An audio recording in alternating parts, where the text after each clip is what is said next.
we can have you, Reverend Hayes and Brother Coure, to give us some information about your background, your education, and some of your experiences and what really brought you to us this morning. Let's start with you, Reverend Hayes, and then we'll continue with you, Brother Coure. Thank you.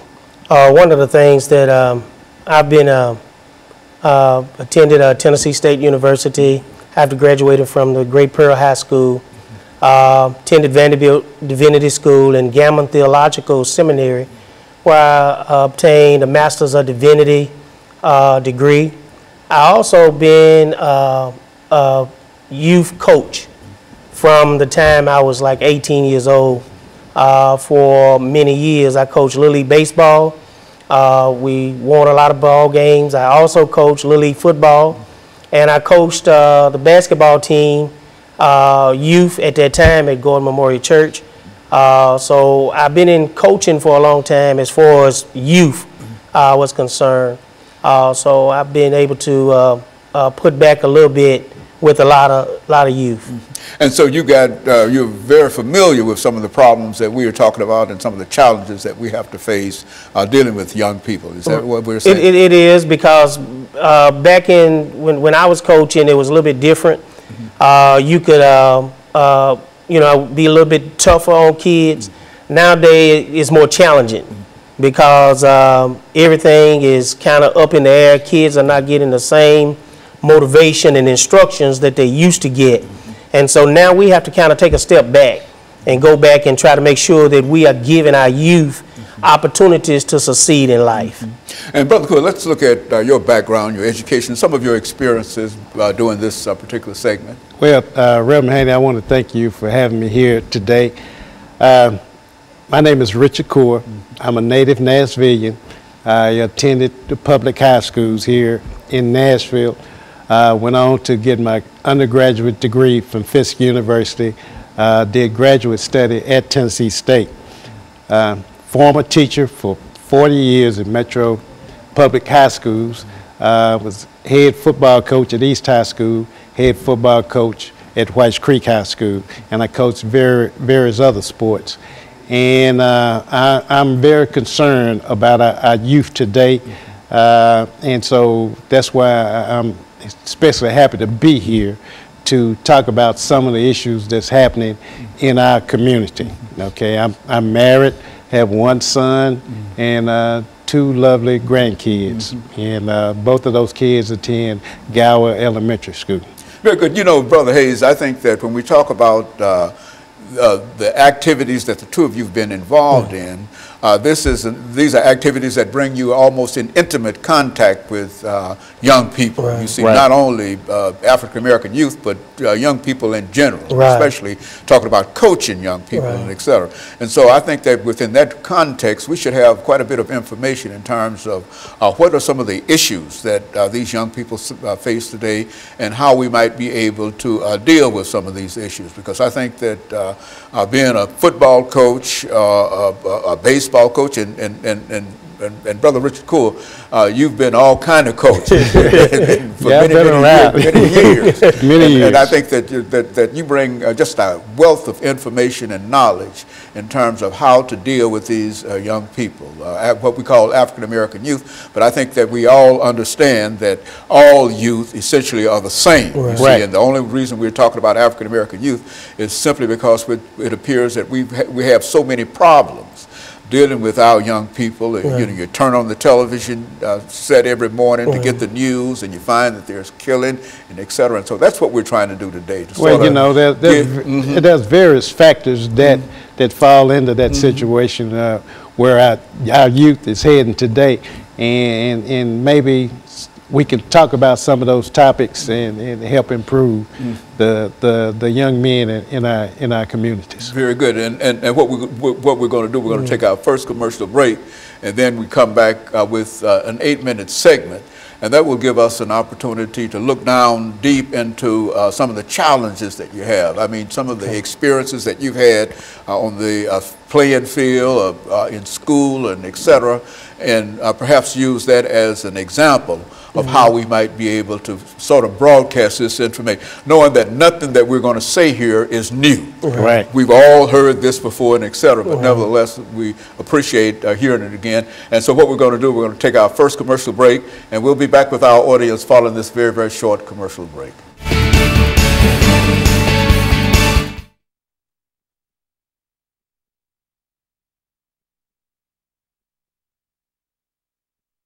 At 8 minutes, and we'll come back, and we're going to start with you, Brother Coure. Okay. And the purpose here is to talk about them. Yeah. I mean, what did you do with them over at East? Yeah. You know, I mean, right. Yeah, you know the challenges. Yeah. I don't have to tell you Mm-hmm. what you have to deal with. You see, and so and so then after he speaks for 2 or 3 minutes in reference to it, then Brother Hayes, you come back, and then we'll go back and let each of sort of feed off one another, and then we'll move toward that last segment, and then we'll talk about young gentlemen and et cetera. So I think that's a good way to deal with that. But basically, you know what to say about it. You know, some of the things that we have to do in order to encourage them and whatever. I think that's if we can start encouraging them to go do right and go right, and et cetera, I think it's a good start.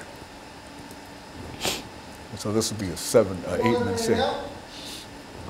8-minute segment here.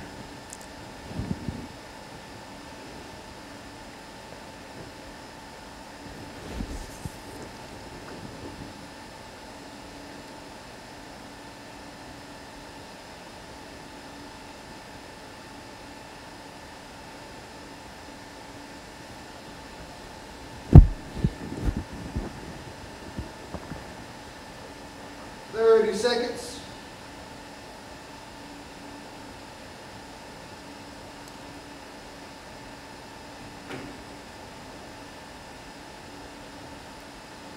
Stand by.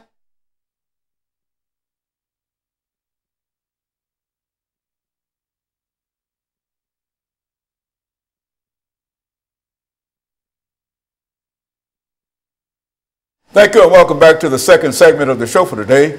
We're talking to Reverend Daniel Hayes and Brother Richard Coure from John Wesley United Methodist Church, we might add, because I think that both of you play significant roles in terms of your church experiences dealing with these youth and their aspirations and et cetera.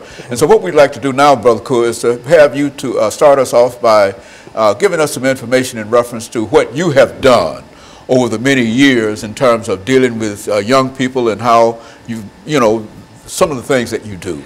Well, first of all, I was a wellness teacher at East and Whites Creek High School, and we dealt with various type of topics about sexuality and dealing with conflict resolution and dealing with drugs and various other topics.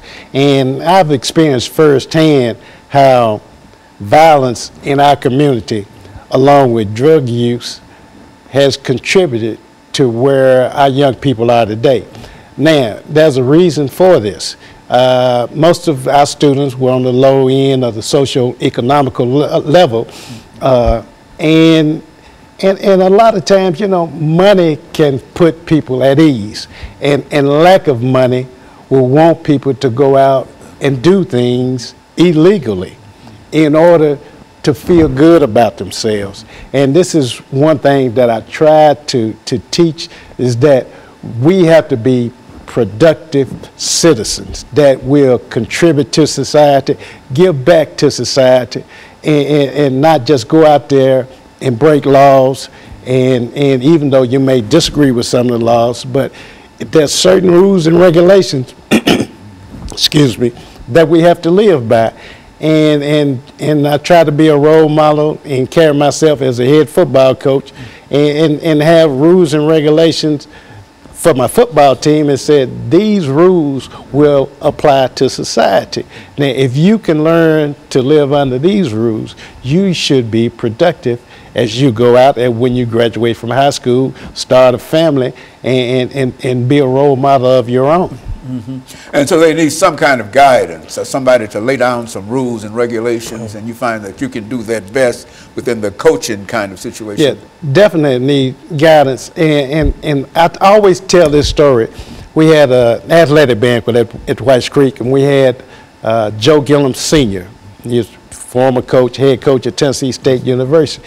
And he came to speak with us, and he told us that we need more men to be role models to our sons. He said, women or mothers raise their daughters to be like them. They take them shopping, they teach them how to cook and do various other things. And you don't see our fathers out with the sons in the community, you know, in the mall or going to some type of event, taking part with their sons and showing them how to be responsible, showing them that, you know, it's okay to act this certain way. You don't have to act like your friends down the street. And so we need more men to be the role models for our youth today. And Reverend Hayes, I understand that you've had an extensive coaching career. Not only are you involved in the ministry, but you consider yourself a coach, right, in a real sense. And so what, in terms of meeting those challenges, what do you do in terms of talking to young people? Well, one of the things that during my time that I was a Little League coach, baseball and football coach, I was very strict. Had a lot of rules, as Coach Coure was saying, had a lot of rules, and my players had to walk by my rules. Also, I had a relationship with the parents, and a lot of parents, if the kids would miss school because I did a lot of coaching, most of my boys came from, at that time, either Preston Taylor or John Henry Hale. And if their parents had any problems with them, they would always call me. And I was able to set a lot of them straight, and a lot of them are doing a lot of good today.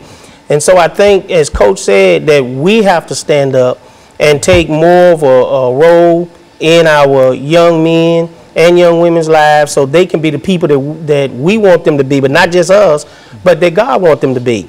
And so that means we have to be tough sometimes. And we have to have some rules and some regulations to say, this is what we expect of you. And that's what I did in coaching. I expect to win. I mean, Coach Coure was one of the greatest football coaches in high school. And so in Little League, I felt I was a great coach. And I was good because I didn't believe in losing. But at the same time, I believed in pushing those kids to be the best that they could be. And so in a real sense, they live by example. I mean, if they can see a good example, then they are more than likely to follow it. Is that what we're saying? Yes, most definitely. You have to have a role model that people look up to. And on the way over here, I was just thinking about, sometimes we look at the wrong role models. And I look at a guy like Puff Daddy, whatever his name. You see, when he goes out into the business world, he has a shirt and tie and a suit on, even though, you know, he may put out various other type music. But you see, in order to him to be successful, he have to be a certain way. We can't live in a bubble or a vacuum. You know, we have to reach out to various aspects of our community. You just can't live here and expect you carry yourself a certain way. You know, there's sometimes that, you know, you can relax and let your guard down and hang out with your buddies, but when it's time to go out there and in the professional world, you have to be able to communicate and present yourself in a professional manner. The crunch time, is that what we're talking about for the most part? There's certain things that you have to know, and certain activities and certain actions that you have to be able to take. Is and you have to also be willing to go the extra mile, because kids are looking for someone to lead them. They're looking for someone to show them the right way. Or they need someone. Or they most definitely need someone. You know, when people when I was coaching Little League baseball at White City Park, and my team, I could walk off and go talk to other coaches and tell my team to sit on the hill. I knew my boys was going to sit on the hill, because if they came off the hill or they did something wrong, they knew they were going to be running about 10 laps at the next practice, because we believed in trying to teach them the right way. And that's what we have to do, go step back now and teach our kids nowadays to do things the right way so they can be all that they can be. And if we don't do it, then we're going to continue to lose our kids. And of course, we're getting ready for this second commercial break, Brother Coure. And when we come back, we'll have an opportunity to get into a program, Reverend Hayes, I think that you have dealing with young people. And we'll be back with our audience following this short commercial break.